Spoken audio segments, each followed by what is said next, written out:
जय हिंद, नमस्कार प्यारे साथियों। स्वागत है आप सभी का उत्कर्ष एकेडमी खिलचीपुर के ऑनलाइन प्लेटफॉर्म में। प्यारे साथियों, इस क्लास में हम लोग railway RPF constable and ASI exam 2024 के लिए सामान्य ज्ञान यानी जीके एंड जीएस के टॉप 40 क्वेश्चन डिस्कस करेंगे। और साथियों, ये सभी प्रश्न ऐसे क्वेश्चन है जो एग्जाम के अंदर कई बार पूछे जा चुके हैं और दोस्तों डेफिनेटली आपकी परीक्षा में भी यहाँ से क्वेश्चन जरूर पूछा जाएगा।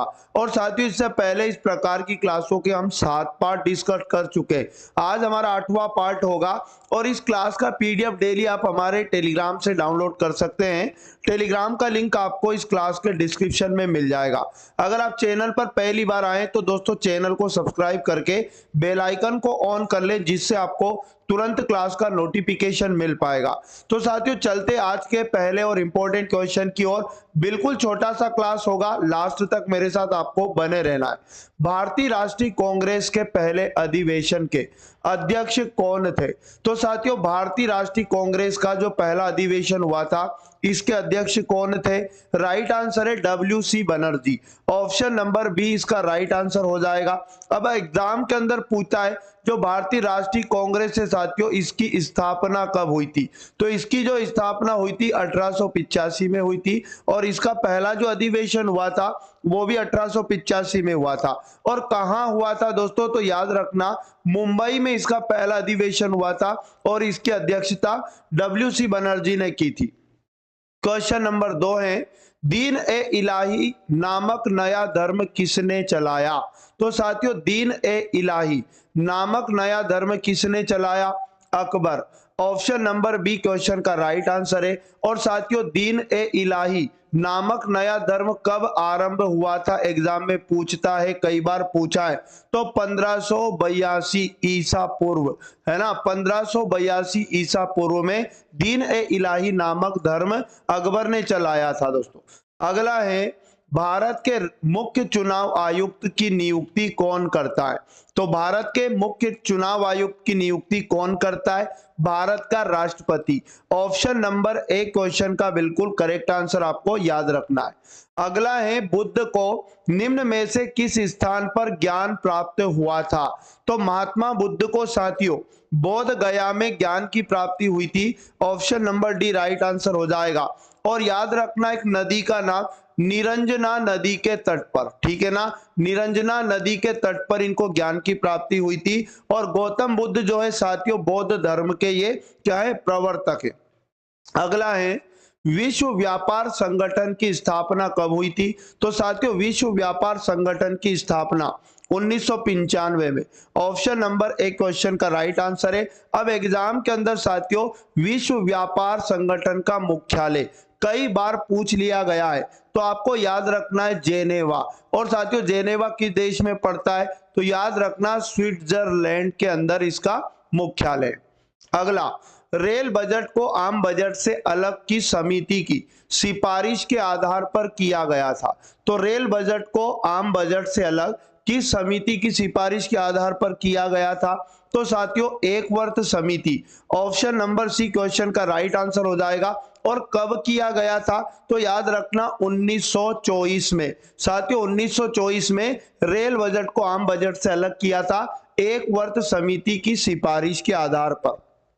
अगला, नेक्स्ट है, ओलंपिक ध्वज पहली बार किस वर्ष फहराया गया था? साथियों, ओलंपिक ध्वज किस वर्ष पहली बार फहराया गया था? 1920। ऑप्शन नंबर सी क्वेश्चन का राइट आंसर है। और कहां फहराया गया था?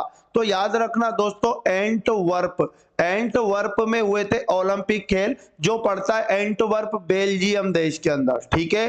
तो बेल्जियम भी आपको याद रखना है। अगला, प्रधानमंत्री रोजगार योजना की शुरुआत कब हुई? साथियों, प्रधानमंत्री रोजगार योजना की शुरुआत कब हुई? 1993। ऑप्शन नंबर ए क्वेश्चन का राइट आंसर है। और किस प्रधानमंत्री के शासनकाल में ये पूछ लेता है? तो प्रधानमंत्री नरसिम्हा राव, याद रखना, इनकी पहल पर प्रधानमंत्री रोजगार योजना को शुरू किया था। अगला है, उत्तरी गोलार्ध का सबसे लंबा दिन है। 4 ऑप्शन आपको दिए हैं, तो उत्तरी गोलार्ध का सबसे लंबा दिन कौन सा है? तो याद रखना, ग्रीष्मकालीन संक्रांति। Option number B correct answer हो जाएगा। और 21 जून भी आपको याद रखना है। 21 जून को उत्तरी गोलार्ध में सबसे लंबा दिन होता है। तो इस प्रकार ऑप्शन नंबर 20 का राइट आंसर हो जाएगा। अगला है, निम्न में से कौन सी समिति का गठन निर्धनता के निर्धारण के लिए किया गया था? तो किस समिति का गठन निर्धनता के निर्धारण के लिए किया गया था? तेंदुलकर समिति दोस्तों, ऑप्शन नंबर डी क्वेश्चन का बिल्कुल करेक्ट आंसर है। और तेंदुलकर समिति का गठन कब किया था? 2009। आपको डेट भी याद रखना है। अगला है, स्पेशल ओलंपिक्स में भाग लेने के लिए निर्धारित न्यूनतम आयु कितनी है? स्पेशल ओलंपिक्स में भाग लेने के लिए निर्धारित न्यूनतम आयु कितनी है? 8 वर्ष, यानी कि ऑप्शन नंबर सी इसका राइट आंसर है। अगला, जहाज द्वारा पूरी दुनिया का भ्रमण करने वाला पहला यात्री कौन था? तो साथियों, जहाज द्वारा पूरी दुनिया का भ्रमण करने वाला पहला यात्री कौन था? Ferdinand Magellan. Option number D question का बिल्कुल राइट आंसर है। और ये किस देश का था याद रखना? तो साथियों, फर्डिनेंड मैगलन पुर्तगाल का था। पुर्तगाल देश का था जिसने जहाज के द्वारा पूरी दुनिया का भ्रमण किया था। अगला, सोनोरन रेगिस्तान किस महाद्वीप में स्थित है? तो साथियों, सोनोरन रेगिस्तान उत्तरी अमेरिका में स्थित है। ऑप्शन नंबर डी क्वेश्चन का राइट आंसर हो जाएगा। अब एशिया महाद्वीप में याद रखना एक मरुस्थल है, गोबी मरुस्थल, आपसे पूछ सकता है। और साथियों, ऑस्ट्रेलिया में आपको याद रखना है ग्रेट विक्टोरिया डेजर्ट रेगिस्तान है। और अफ्रीका का नाम आपने सुना होगा, सहारा मरुस्थल यहाँ पर है। अगला, निम्न में से किस शल्य चिकित्सा के जनक के रूप में जाना जाता है? किसे शल्य चिकित्सा के जनक के रूप में जाना जाता है? सुश्रुत। ऑप्शन नंबर सी इसका राइट आंसर है। साथियों, ये जो चरक है याद रखना आयुर्वेद के जनक के रूप में इनको जाना जाता है।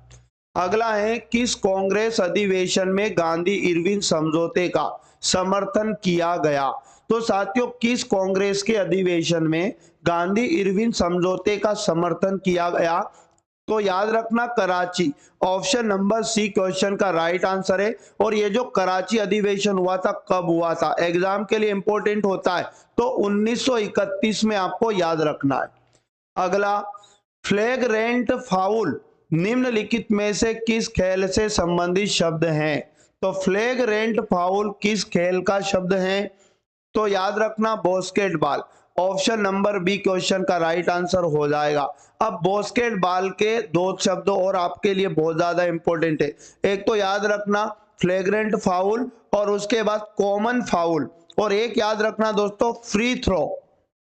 अगला है, संस्कृत पुस्तक जम्बावती कल्याणम के लेखक निम्न में से कौन से? तो याद रखना संस्कृत की पुस्तक है जिसका नाम है जम्बावती कल्याणम। इसके लेखक कौन थे?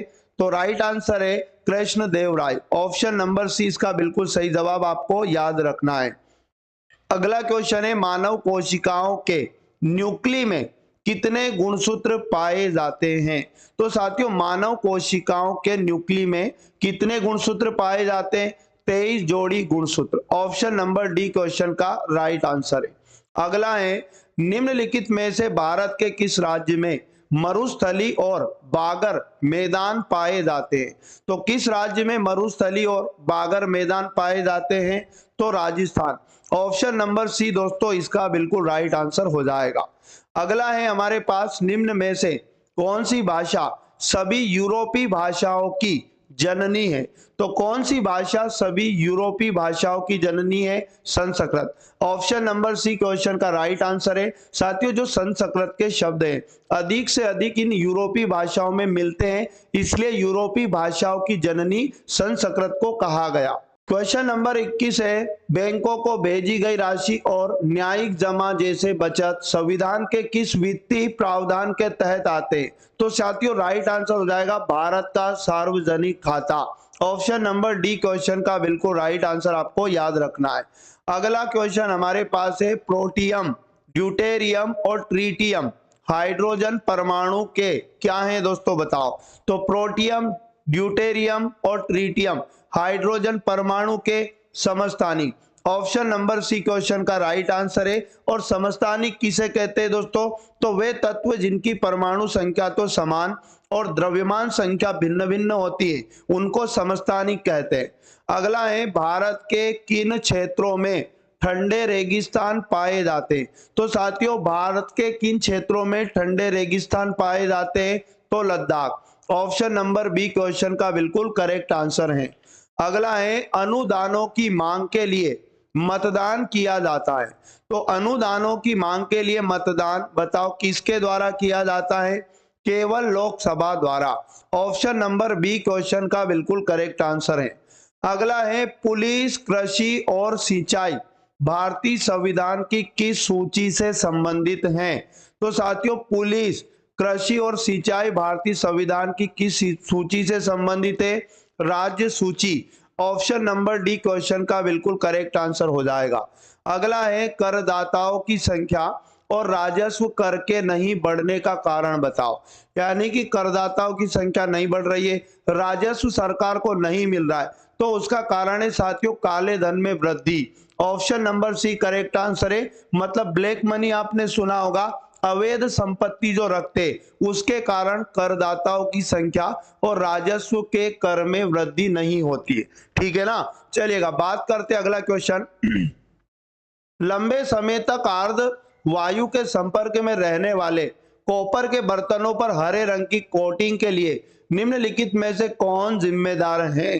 तो याद रखना जो बर्तनों पर हरे रंग की कोटिंग बन जाती है लंबे समय तक आर्द्र वायु के संपर्क में रहने के लिए कॉपर के जो बर्तन होते उनमें, तो इसके लिए कौन जिम्मेदार है दोस्तों, कॉपर हाइड्रोक्साइड और कॉपर कार्बोनेट। यानी ऑप्शन नंबर डी क्वेश्चन का राइट आंसर आपको याद रखना है। अगला है हमारे पास अप्रत्याशित स्थितियों में राष्ट्रपति द्वारा उपयोग किया जाने वाला फंड कौन सा है। अप्रत्याशित स्थितियों में राष्ट्रपति के द्वारा उपयोग किया जाने वाला फंड जो होता है दोस्तों भारत की आकस्मिक निधि। ऑप्शन नंबर ए क्वेश्चन का बिल्कुल करेक्ट आंसर आपको याद रखना है। अगला क्वेश्चन है हमारे पास सर्वोच्च न्यायालय की स्थापना और संगठन के संबंधित प्रावधान भारतीय संविधान के किस अनुच्छेद के अंतर्गत दिए गए हैं। तो आपको बताना है तो सर्वोच्च न्यायालय की स्थापना और संगठन के संबंधित, ठीक है ना, प्रावधान भारतीय संविधान के किस अनुच्छेद के अंतर्गत आते हैं। तो साथियों अनुच्छेद 124। ऑप्शन नंबर ए क्वेश्चन का बिल्कुल राइट आंसर हो जाएगा। अगला है एक स्वायत्त निकाय के रूप में भारतीय संसदीय समूह का गठन किस वर्ष किया गया। तो बताइएगा भारतीय संसदीय समूह का गठन किस वर्ष किया गया, 1949। ऑप्शन नंबर सी क्वेश्चन का बिल्कुल राइट आंसर आपको याद रखना है। अगला है एफ थे एपीजूटिका जिसे पैरों और मुंह का रोग कहा जाता है किसके कारण होता है साथियों। तो इसका नाम है एफ थे एपीजूटिका जिसे पैरों और मुंह का रोग कहते हैं, किसके कारण होता है, virus. Option number A question का बिल्कुल करेक्ट आंसर है।